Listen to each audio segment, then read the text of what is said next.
نماز باطل ہے۔ لیکن اگر غلطی سے یہ کام آپ نے کیا، صبح مغرب اور عشاء کی نماز کو اگر آہستہ پڑھیں، پھر آپ کی نماز صحیح ہے۔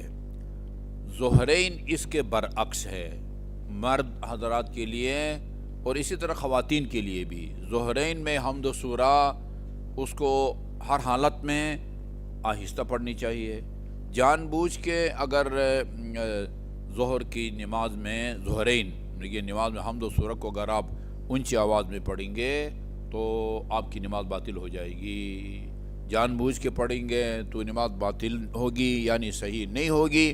غلطی سے اگر اونچی آواز میں پڑھیں گے تو پھر آپ کی نماز جو ہے وہ صحیح ہے۔ خواتین جو ہیں، خواتین کے لیے ظاہر ہے ظہر اور عصر وہ تو مردوں کی طرح ہر حالت میں آہستہ پڑھنا چاہیے۔ جان بوجھ کے اگر اونچی آواز میں اگر پڑھیں تو نماز نہیں ہوگی۔ لیکن مغرب، عشاء اور صبح میں خاتون کو اختیار حاصل ہے، اس کی مرضی ہے، چاہے آہستہ پڑھیں چاہے اونچی آواز میں پڑھیں۔ یہ ایک مسئلہ اس کا جو ہے نا وہ بہت کم خیال رکھا جاتا ہے۔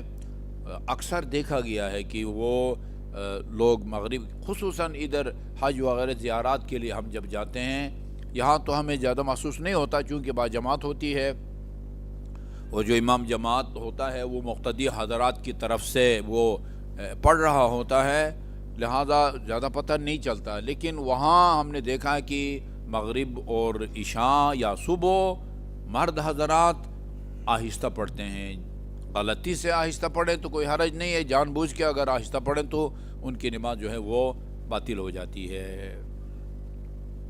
اچھا، دوسرا مسئلہ جو ہے وہ اس کے حوالے سے ہے آپ کے نماز جماعت میں یہ غلطی بھی عام طور پر کی جاتی ہے، اور بعض مومنین تو متوجہ کرنے کے باوجود کہتے دل نہیں مانتا، دل خدا، رسول اور امام کی بات کے مقابلے میں میرے اور آپ کی دل کی کوئی حیثیت نہیں ہے، دل نہیں مانتا۔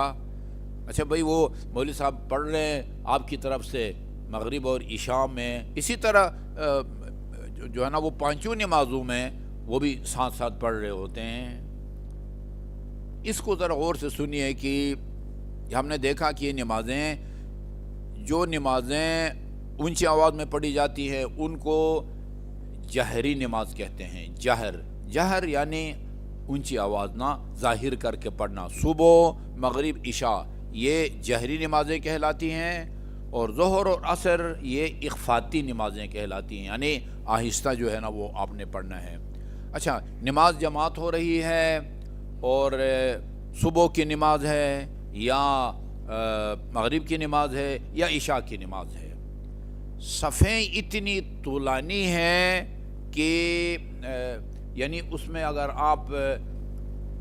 اگر امام کی آواز، حمد و سورہ کی آواز آپ تک پہنچتی ہے تو پھر آپ کے لیے پڑھنا جائز نہیں ہے، نہ پڑھیں، اور یا خاموشی سے سنیں یا سبحان اللہ سبحان اللہ سبحان اللہ، اللہ تعالیٰ کا ذکر کریں، اللہم صلی اللہ محمد و آل محمد، یہ دعا پڑھتے رہیں۔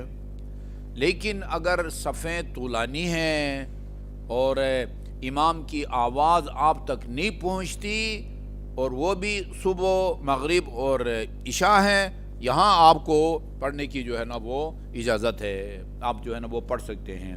لیکن جو نماز ظہر اور عصر ہے اس میں جب اس نے پڑھنا ہی آہستہ ہے تو پھر سنائی دینے کی نوبت ہی نہیں آتی۔ لہٰذا نماز ظہر اور عصر میں آپ نے ہر حالت میں سننا ہے خاموشی سے، یا سبحان اللہ پڑھنا ہے جو ہے نا۔ لیکن مغرب اور عشاء میں اگر صفیں طولانی ہیں اور فرض کریں امام کی آواز آپ تک نہیں پہنچتی تو پھر یہاں یہ ہے کہ آپ جو ہے نا اس کو پڑھ سکتے ہیں، حمد و سورہ کو۔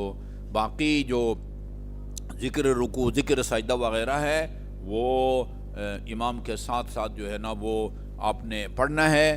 اچھا، کچھ لوگ اس پر حمد و سورہ پر قیاس کر کے وہ سجدہ اور رکوع کے ذکر کو بھی نہیں پڑھتے، نہیں، وہ آپ نے ہر صورت میں جو ہے نا پڑھنا ہے، البتہ امام وہ چاہے آہستہ پڑھے یا اونچی آواز میں پڑھنا ہے، آپ نے آہستہ آہستہ جو ہے نا وہ پڑھنا ہے۔ یہ جی ہمارا ہوا فقہی مسئلہ۔ ابھی ایک روایت میں آپ کو سنانے لگا ہوں۔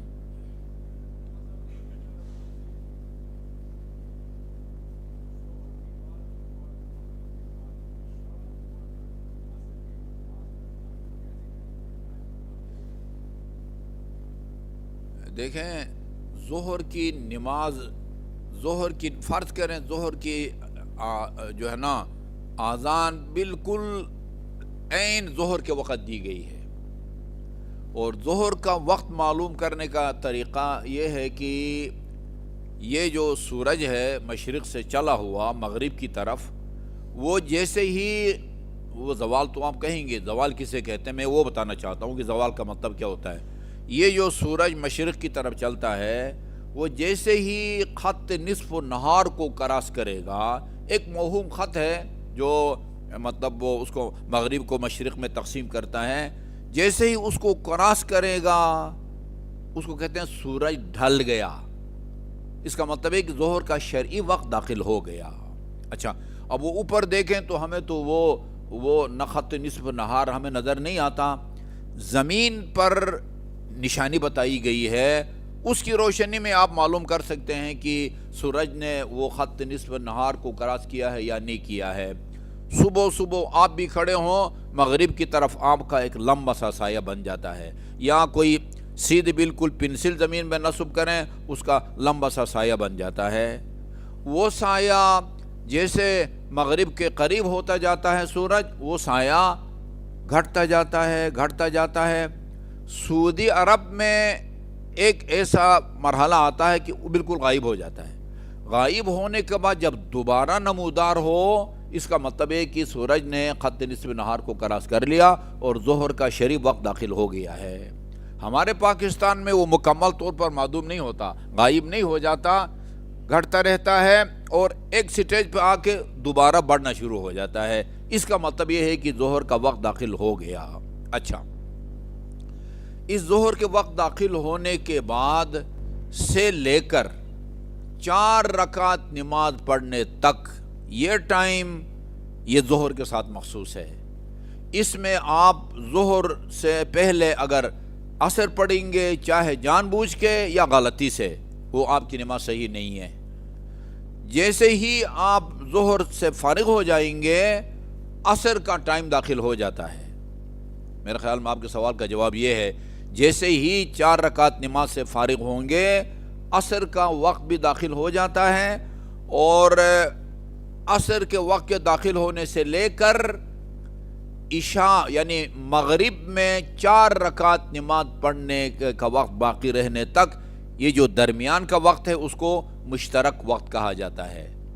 اس میں اگر آپ جان بوجھ کے عصر کو ظہر سے پہلے پڑھیں گے تو آپ کی نماز صحیح نہیں ہے، لیکن اگر غلطی سے ظہر سے پہلے عصر کو پڑھیں گے تو پھر آپ کی نماز جو ہے وہ صحیح ہے۔ یعنی ایک وقت ہے جو ظہر کے ساتھ مخصوص ہے، اس میں عصر کسی صورت میں بھی آپ نہیں پڑھ سکتے، نہ جان بوجھ کے نہ غلطی سے۔ اور ایک وقت ہے جو عصر کے ساتھ مخصوص ہے، وہ کون سا ہے؟ جب مغرب میں 4 رکعت کا وقت باقی رہ جائے، وہ عصر کے ساتھ مخصوص ہے، اس میں آپ مغرب نہیں پڑھ سکتے، جان بوجھ کے بھی نہیں پڑھ سکتے، غلطی سے بھی اگر پڑھی ہے تو آپ کی نماز صحیح نہیں ہوگی۔ جو درمیان کا ہے وہ مشترک وقت ہے، اس مشترک وقت میں جان بوجھ کے عصر کو پہلے پڑھیں گے تو صحیح نہیں ہے۔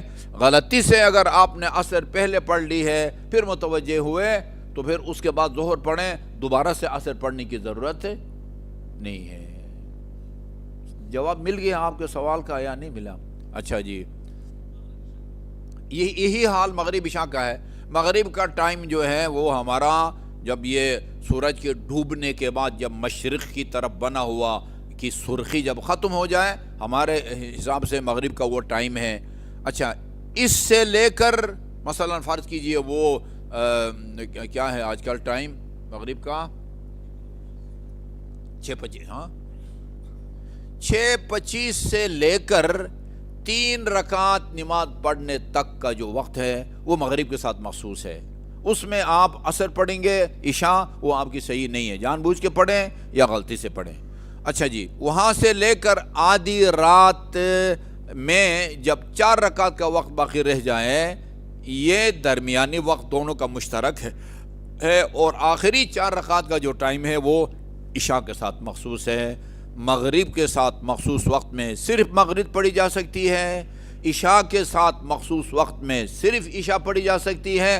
جو مشترک وقت ہے اس میں جان بوجھ کے اگر وہ عصر کو مغرب سے پہلے یا عشاء کو مغرب سے پڑھیں گے تو یعنی باطل ہے، غلطی سے پڑھیں گے تو وہ صحیح ہے۔ جی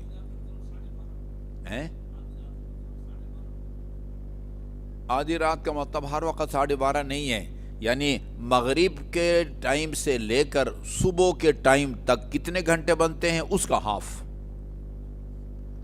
6:30 بجے فرض کیجئے، 6:30 بجے اگر مغرب کی اذان ہوتی ہے اور ادھر فرض کریں 5:30 بجے جو ہے نا وہ صبح کی اذان ہوتی ہے، یہ 6:30 سے 5:30 تک کتنے گھنٹے بنتے ہیں؟ اس کا ہاف آدھی رات ہے، اس کا ہاف آدھی رات ہے۔